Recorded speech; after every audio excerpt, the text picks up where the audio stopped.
Beşiğinde oxuduğum Laylanı İndi oxu mənim üçün ay ana. Sakit səssiz yer tapmıram baş qoyum. Dizlərini gətir mənə payana. Gəl sığal çək bu bəlalı başıma. Al əlinə ürəyimi dincə qoy. Cüt ayaqla yeriməkdən yoruldum. Tək ayaqla indi məni küncə qoy.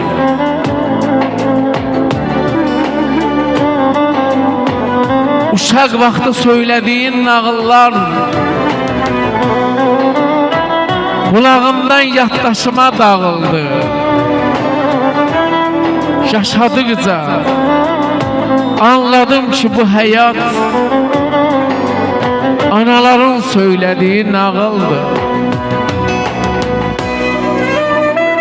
Üzümə söykənə anamın üzü, gəzə kürəyimdə ana əlləri. Ola bazubəndim, ola qol bağım,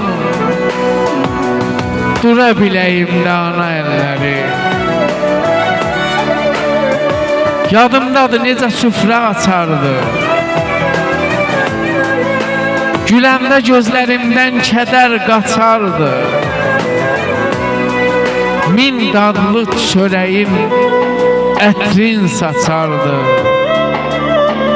Yavan çörəyində ana əlləri. Mehdi xanam, Mehdi xanam, dərdim pinhandır, pinhan.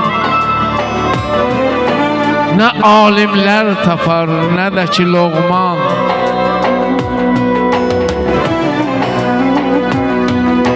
Təkcə biləyimdən yapışan zaman